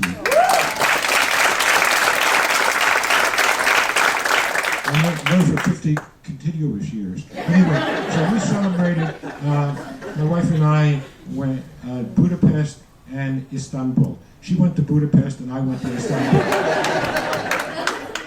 I guess I've taken up too much time. I just wanted to say one thing to my mother. Mother, don't worry about me. I ate Brussels sprouts yesterday. Thank you very much.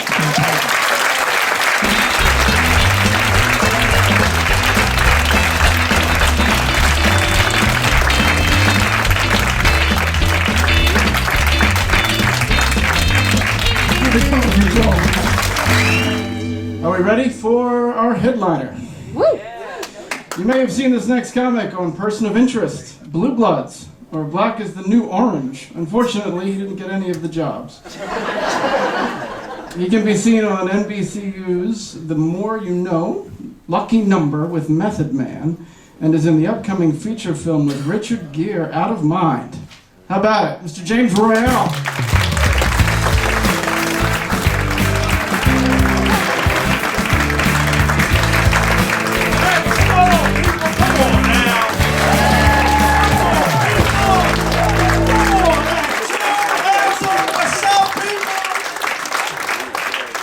Some of y'all looking at me like, does he have a bow tie on? Shit, yeah, I do. I'm trying to get the hell out of here. The police are rough out these people. You know what I mean? There's only 3 black guys in the audience. I counted. I mean, you got the big black comedian and the 2 decoys. I mean, damn right I'm wearing a bow tie. Cops pull me over, they be like, license registration. Oh, I'm sorry. He's one of the good ones. Go right ahead. Keep up the good work. That's awesome. Well, thank you guys so much. Give yourselves a round of applause for coming out supporting new comedians. These guys did an awesome job. Because I'm telling you, this shit is hard. Like, people look at it like, oh, that's easy. No, it's very hard. These guys did a wonderful job. 6 weeks in, no, not the kid. I would have been staying home, especially in front of friends and family. I'm not trying to crack no nasty man jokes in front of my wife and kids, my mom. Looking at me, I didn't raise you. I'm telling you, it's rough. It's rough. Yeah, I actually had some good news. As you guys might have heard, I did some pretty cool stuff, which is awesome. Been very fortunate, very blessed. But the thing is, my mom really doesn't understand how the business works yet, right? Because she'll still call me up and be like, James, Will Smith is shooting a movie in Philadelphia. You need to get on that project. I'm like, Mom, I'm watching that movie with you. Like, you know, because it's not fair. I know we got some Drexel people in the house. Drexel people. Because like the rest of us like to call you guys nerds. But that's okay. That's right. My brother went to Drexel. You know, he graduated. He got all these computer degrees and all that stuff. I mean, she never calls him up and was like, when Steve Jobs died from Mac, she didn't call him up like, yo, I heard there's an opening down in Mac. You need to get down there. They got some benefits. They are paying people. They will break you off. Like, she didn't do that. It's different, man. It's different. NBCU, I did a thing called The More You Know, which is pretty awesome. Now, for those that aren't aware, The More You Know is one of those PSA programs, okay, public service announcement programs, where they teach you different things, you know, how to rent books from the library, things like that, how to deal with bullies, don't tell now. But we did one that was, how kids can navigate the internet safely, right? And it was pretty cool. And I thought about it, I said, you know what, they could have expanded this. This isn't just a topic for little kids, because I've been on Facebook and I'm looking around and I get the pictures every now and again, the girls standing taking selfies and the guys taking the thugged out selfies. You know what I mean? And the thing is, PSA, they could have did that. The more you know, If you're gonna stand in the mirror for an hour and a half taking pictures of yourself, pick the room up. I'm tired of looking at your dirty ass bathroom. You know what I mean? I like getting naked pictures of women just as much as anybody else. But if you're gonna be in the bathroom, flush the toilet. That's all I'm saying. The more you know. Just help me out. That's all I'm saying. It's crazy though. I'm looking around. Hey, how you doing? She's looking at me like, make me laugh. It's okay. Just so everybody's know, we're all cool. We're all people. Okay. Just so we all understand something. I am not an insult comic. I am not going to come out here, talk to you, and make fun of you. That's not my thing. Okay. If you look at me, I'm not that fast. All right, I'm about as quick as a fat kid on a hover ramp. All right, so I'm not picking on people. If I say hello to you, it's okay. You're not at home watching TV. We actually can see you. It's all right. Is he talking to me? Hope this ain't like last time when I tried to kill everybody. Oh man, I'm looking around. You guys are a good-looking audience out here. I love Ambler, man. I love coming out here.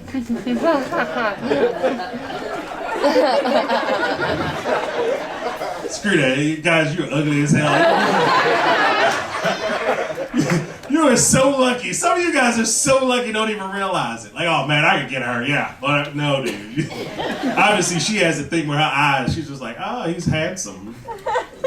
I'm telling you, you guys are a good-looking crowd. One of my favorite things right now, guys, and this is my personal PSA, fellas, we need to start learning how to talk to these women. Young dudes, especially, stop saying crazy stuff to them. It's unappreciative and it's not cool. I was out at a comedy club last week, right? And while I was out watching a comedy show, one of the other comedians was sitting next to me. Now, we watching this waitress. She's a good-looking girl. She's doing a thing, hustling, boom, boom, hitting tables, getting drinks, doing that, right? Dude looks over at me and is like, yo, man, watch this. When she come back, watch this. All right. So she comes back. He looks up right in her face and says, yo, for real, though? I would eat ice cream out the crack of your ass.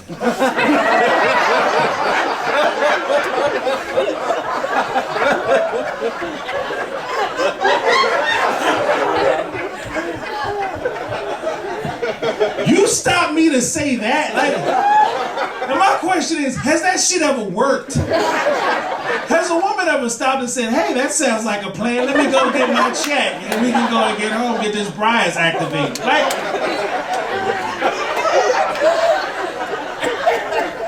because I mean, if somebody ever did leave with you, all I'm saying is just go outside and look at her ass in that good light. Because there's some things happening that you need to be aware of. You know what I mean? It's crazy. Guys say the craziest things. I was at a birthday party not too long ago. Right? We all having a good time. You know, I'm doing my thing. I do how we do. You know how we do. Gotta get a little drink, carousing, talking to the ladies. You know how we do. And this young lady, I swear, she walked in, she had a booty like a backpack, so just like we like it. You know what I mean? Just carrying that thing like, hold on. Right. Booty like a backpack. Wow. Right. And young dude walks right up to her, and it's like, yo, me and you, we go together like a fat kid and cake. A fat kid and cake, and I'm standing right next to him, holding a piece of cake.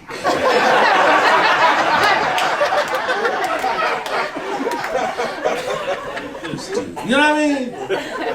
Guys just say the craziest things to women. It's insane. It's insane. Another PSA, fellas, especially young guys. This seems to be a young guy thing. Pull your pants up. Like, nobody wants to see that. The sagging thing, nobody wants to see that. That is not attractive. If it was an attractive thing, if you were at the club, you would walk out and you would dance like this. You feel that thing in the back of your throat when I did that? That's how the rest of us feel. Okay, when I go to supermarkets and stuff, I don't want to see the guy putting my groceries on the shelf with his behind hanging out. That's not what I want to see. That's not a favorite thing to me. say, hey, I need pasta.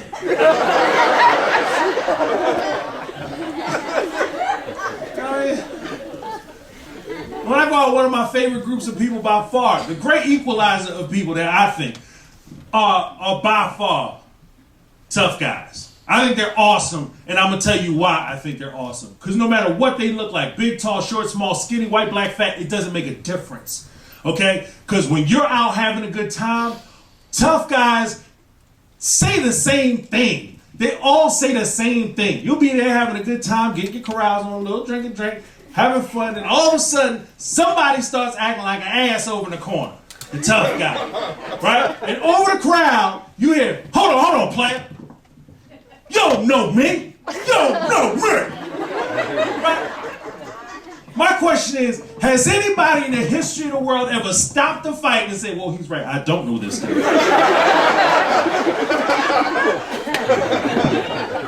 Oh, buddy, he might pull out a name tag or something. That has never happened. That has never happened. The loudest guy in the place is never the toughest guy in the place. You know the guy I'm concerned about? The dude that, like, you spill a drink on him, and he doesn't say anything. I'll be right back. Don't be there when he gets back. That's all I'm saying. He coming back, he killing everything. The goldfish is gonna die. Don't be there. You know what I mean? And the craziest thing is, I'll tell you, I swear to God, the toughest thing I ever heard come out of a human being's mouth actually came out of my daughter's mouth when she was 5 years old. I swear. She's walking around all day. I'm a big girl. I'm a big girl. I'm a big girl. Right? And I scoop up, I say, look at daddy's little baby growing up. She looked me right back in the face and said, put me down and run. Now that shit is gangster. That is gangster. Put me down and run. You put her ass down. You know what I mean? Like, she's tough. You know what I mean? That is crazy, man. Because actually we got 2 new gifts at the house. The sleep apnea and the sleep apnea machine. That's awesome. And some guys laughing. They know what it's about. You know what I mean? Ladies, if you ever want to hook up with a pilot, I'm telling you, get hooked up. You know what I mean? Be Top Gunner. I'll be the Iceman. You be the Maverick. We can ride it out. I'm telling you. Awesome. I got the damn machine. And the doctor, he brings me in the office. He's like, okay, when you get this home, you get this home, explain to your daughter so she knows what's going on. I say, okay, fine. I get it. Get it home. I set it up in my bedroom. Bring my daughter in the room. I say, baby, I want you to understand. This machine right here helps daddy sleep at night. Everything is fine. Just helps me breathe. Just helps daddy sleep, okay? You cool with that? You know, my angel said to me, you know, Dad, I take the hose and do like this, you wake right up.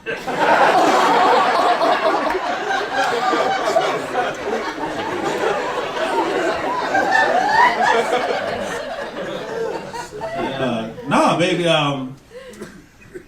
you'll hurt your daddy if you do that. She said, no, seriously, you'll wake right up. Walked out the room, right? Now, the only thing she didn't do was flash my insurance policy and a big F you on the way out. Like, you know, she a little thug. Like, I love her to death, though, man. You know, because to me, and we got any parents in the house? What do parents say? Give yourselves a round of applause. Parents, toughest job you will ever do and never see a nickel for it. It's awesome, though. If the kid turns out good. Otherwise, it's like, I don't know who that is. But I love my daughter. I love spending time with her. In fact, I spend so much time with her. I try to spend every moment I can with her for this reason. You know, that's daddy-daughter time, right? And that's important. Fellas, you got a kid at home, them little boys, you want them to grow up to be men. You want them to be secure, independent, know how to take care of themselves, know how to take care of the woman they with. Pull out a chair, open the door, pay a damn bill. Okay? Them ladies want to be strong, independent, secure. Know how to pay their own bill in case that dude they with don't know how to do shit. You know what I mean? That way too, they don't be on no damn stripper poles. Jersey Shore. On one of them commercials at 3 in the morning. I hate you, Daddy. So I spend as much time as I can with her, right? It's cool for me, it's fun for her. I spend so much time. My buddy of mine found out about it. He said, yo, man, you know what you need to do? You looking for activity? I said, yeah, always, man, you know. Something fun. He said, yo, you need to take a camping. Thought about it for a minute. I said, camping? The last thing I want to do is be out in the woods with somewhere where there ain't no witnesses with this little thug. And I'm walking around with a backpack with a sleeping bag and she got it shoveling my insurance policy like, you sure you want to stay over there, Daddy? The ground's so much softer right here to come right up. I thought about it. I said, you know, I go on vacation. When I go on vacation, I like to do fun things. I like to go places where there's a beach, where there's an ocean, where there's a bar. Where I can try to finger bang cougars. It's awesome. That's a vacation. Right? Camping? What is that? That's like practicing to be homeless. It's the worst vacation ever. You're practicing to be homeless. What's the activities? Think about that. I mean, you spend all day looking for food so you can lay by a fire so you can sleep on the ground. That's homelessness. That's horrible. That's a horrible vacation. Okay? My kind of vacation, you actually have to do something. It has to be contributory. You have to save up some money so you can go away and enjoy yourself. Camping? Just stop paying your rent. They don't get that mortgage check. All of a sudden, you got the mail coming in like, Daddy, we getting put out. Oh, no, baby, we are going camping. Camping. That is crazy. That is the craziest thing ever. Oh, man. And I tell you, kids today, and I know that comedians always get up and talk about this, especially black people, beat your kids, beat your kids. No, beat your kids if they bad, okay? I'm just saying, y'all, kids have advantages that we didn't have growing up. I didn't have growing up, okay? Like, they got cell phones, right? A child today could be 5 years old, 10 years old, have a cell phone, getting phone calls at 5 o'clock in the morning. And nobody in the house knows. They're texting like crazy. You wonder why they sleeping all day during class. Because they up all night texting, right? Back in the day, if I wanted to talk to somebody, you know what I had to do? I had to walk up to them. Hi, my name is James. I like you. Get the 10 digits, you know what I mean? Back then it was 7. Get the 7 digits. And then it had to be right. And then you had to call them up. You know, these kids today be like, hey girl, what you wearing? Oh yeah, that sounds sexy. Oh man, I'm gonna be over there in like 5 minutes. All right, I'm gonna scoop you. Bye. Holla. Back in the day, you call a girl, be like, yo girl, what's up? What you wearing? I'm gonna be by there in like 5 minutes. Who the hell is this? Oh, Mr. Johnson, Barbara Home. You had to actually know how, that's how you learn how to talk to women too, because you had to be able to talk to the parents. Because you call a girl's house, the folks might pick up. Right? And that was a different conversation. You can't be like, hey, what's up, girl? You gotta be like, hello, Mr. Johnson. Yes. My name is Rob, the responsible citizen. I would like to take your daughter to the cotillion. Yes. It's different. It was different. Like, you know what I mean? We had to do things. Like kids today, they got the internet. They get a project at school. I mean, that shit is the shit. I don't understand how kids fail school today. Like, you go home, how easy is that? You get a 20-page paper. You go home 20 minutes, click, click, click, click, send it off. I mean, back in the day, you know what I had to do? We got a thing called the Encyclopedia Britannica. Them big, ugly-ass red books, heavy as hell. You know what I mean? And God forbid, like your parents, they check, they clear, your shit stopped at Q. So you missing half like your information. Like, you know what I mean? Had a buddy that happened too. And back then we had the Cold War, so a lot of the papers, social papers was on Russia and the Soviet Union. He was failing like shit. They couldn't understand. He had to take special classes. Because he wrote a paper like, what are we gonna do against Russia? Well, when Rocchi fights Drago. Like, you little retarded, but go sit in the corner. You know what I mean? In kids today, they got that, was it 1-800-DON'T-BEAT-A-KID number? You know what I'm saying? 1-800-DON'T-CHOKE your child. They didn't have that when I was little. I remember when that number came out. I'm that old. I remember when that number came out. Number came out, mom dialed the phone, she said, go ahead, call him. Just tell them to bring everybody they got at the police station. Because I'm whipping their ass too. They got serious, man. Parents were serious back in the day. They was thugs back in the day. Kids say, oh, I'm a thug. You have no idea what a thug is. You don't know what a thug is, man. I'm telling you, my parents was thugs. Let me ask you something. People who got their ass whipped, your mom ever sent you upstairs to get the belt? That's thug shit right there. That's thug shit. My dad would send us upstairs, go get the belt. Go get the belt. I mean, because you could be slow with it. Hurry your ass up. Oh. That'd be like me walking into the 7-Eleven. Give me your pistol, I'm robbing this joint. I mean, it was different, man. It was thugs back in the day. Like kids now, I've seen kids come out to their mom and dad, be like, what? I ain't afraid to die. I ain't afraid to die. I'm like, that's good, because back in the day, they wasn't afraid to kill your ass. They would tell you in a minute, I will kill you and make another one just like you, I swear for God. No idea what we went through back in the day. And I'm going to tell you now, every kid who got their ass whipped as a child, we have a group and a pact amongst each other. There's a brotherhood and a kinship. It is. Because everybody who got their ass whipped as a child will be sitting around a cafeteria or a break room or in a classroom somewhere, and you will talk about how you got jacked up by your parents. You know what I mean? I've done it. You be sitting there, you be telling stories. I remember I told this one story, true story. Down back in the day, the scariest thing you could hear your parents say, my mom, now don't get it twisted, mom was nice. Mom was nice with hers, okay? And when my mom talked to you, you had two responses. Yes, ma'am. No, ma'am. That was it. Anything other than that, whoop, right across the chin. Now, that right hand was strong. That left one was nice, too. She was kind of ambidextrous. So, But the scariest thing my mother could say to us, wait till your father get home. Terrifying. Then you got to sit on the couch in the living room. My dad would come in. We had a little vestibule. He'd hang his coat up and stuff. And we'd come walking in the living room like, Walk in and talk to my mom, come back. We'd have to go downstairs to where shit get real. Down the basement. You know what I mean?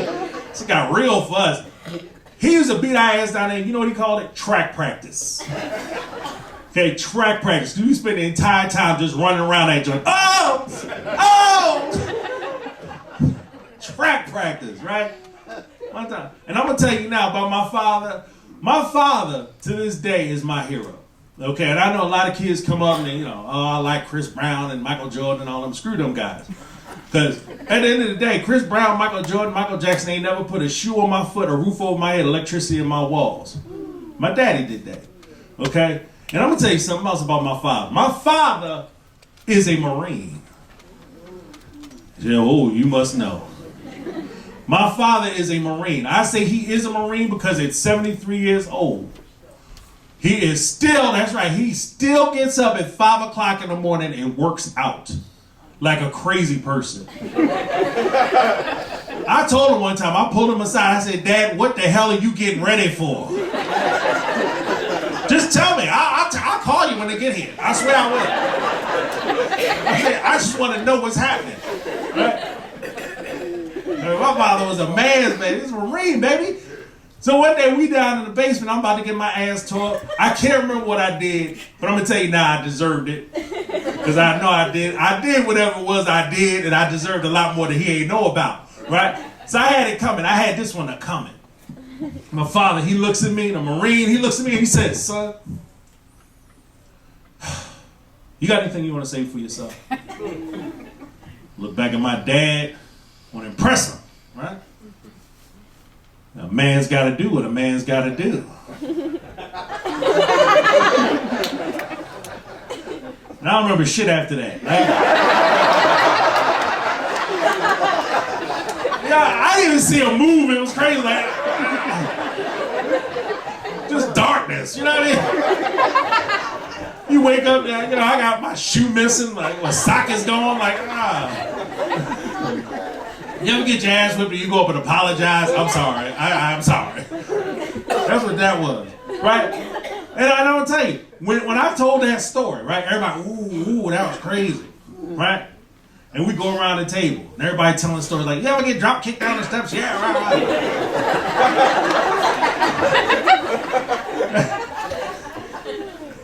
You know what I mean? One dude next to me, he got excited. He's like, you ever get beat for being too happy?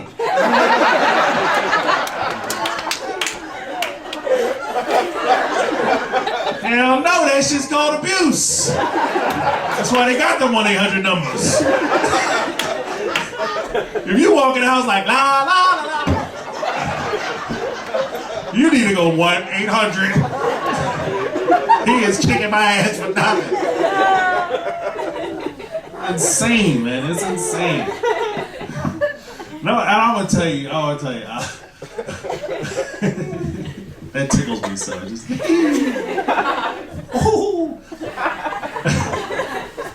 I'm gonna tell you right now. One of the things that anybody here engaged? One person. She's like, I am. Are you engaged really? Or you just lying? She's like, I ain't got a boyfriend. Well, I'm gonna tell you right now. Well, where are my married people? Married people, they raise their hands like good students. Yes. How long you married? How long you guys married? 35 years. See, you see it. 35 years. Round of applause. 35 years. There's folks who kill people don't do that kind of time. Like, I'm on 10, clown. I tell you, 35 years. Wow. Now I want y'all all to recognize something. See, I'm gonna give my man a round. You know, I'm gonna give you a handshake, Playboy, because you did it the right way. Because I've done shows before. You ask that question. There's always young guys who've only been married for about 1 or 2 years. They want to get in there and start answering. As soon as I ask the question, you see what my man did? He did like this. You got this one.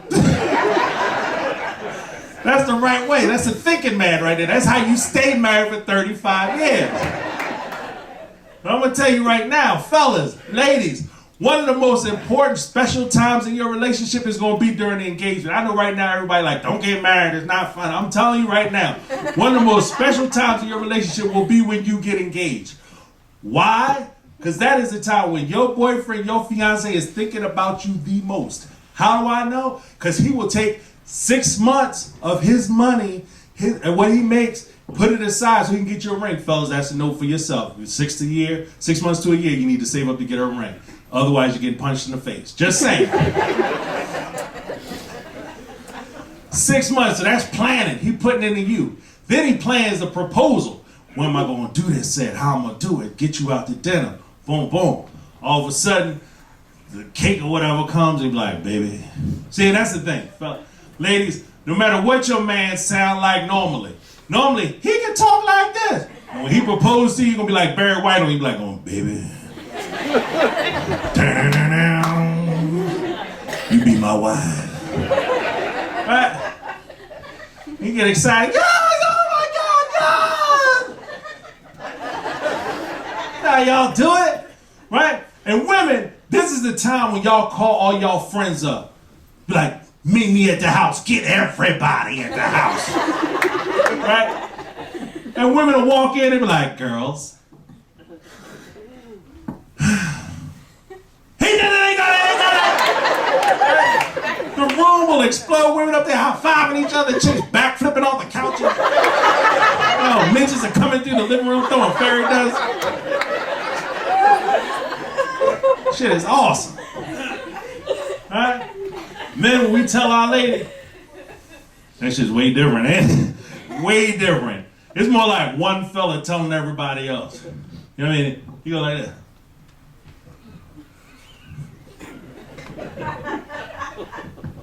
Yo, you heard what happened to Frank?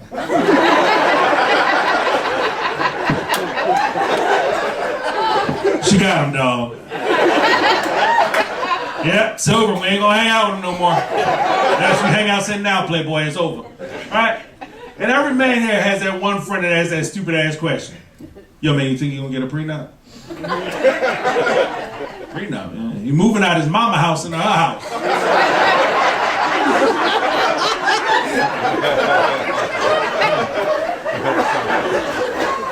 What the hell she gonna take? Have his PlayStation game?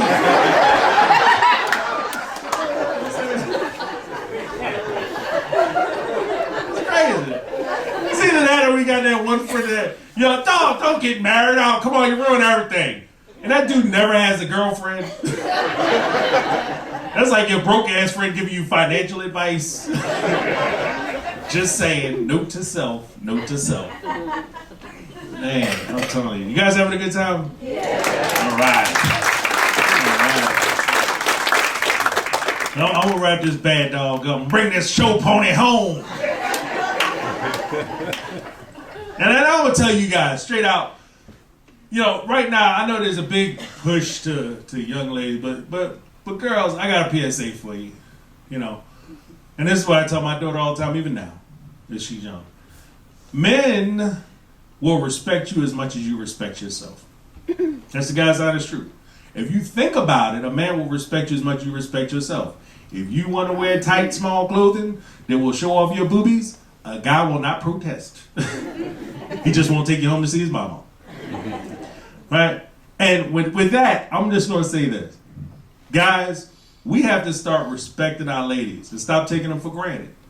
You get a woman, treat her right the whole way through. That's how you stay married for 35 years. You appreciate her. Bring her some flowers home every once in a while. Call her from work. That type of stuff. That's how you keep your lady.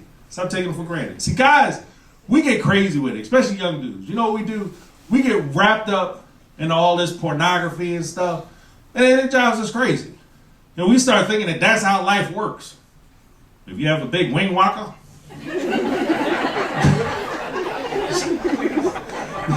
you can solve all your problems. You know? Lose your job, you go to that next job interview, there's a pretty blonde sitting behind the table, books them.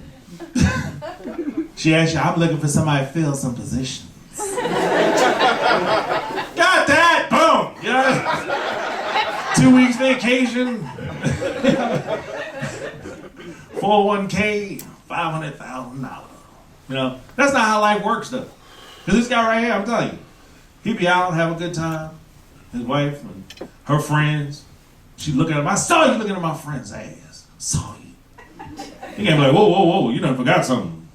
Whip him out, drop him in some stew and start stirring. Like, should punch him in the balls. Like, there's no, it's not fun. Like, it's just crazy. And the thing is, guys, we start breaking ourselves down to body parts and we start thinking that having a wing walker is somehow a superpower.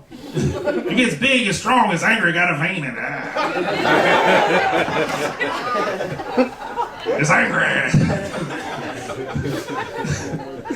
We start breaking ourselves down, we start breaking them down.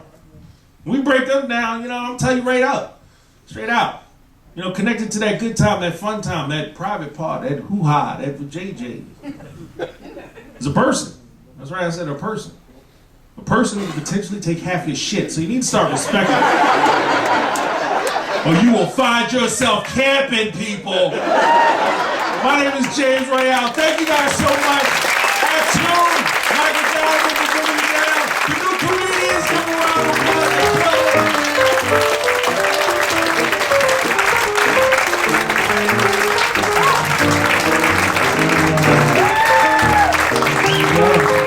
On the final curtain call, ladies and gentlemen. Thanks to James who donated his time tonight. Joe Chinitz, Sam Friedman, Emily Cohen, Marta O'Brien, Pat Rocchi, Steve Silverhardt, Terence O'Brien, Mr. Stephen Millard, Mindy Schley, Millard, and Rose Ehrlich.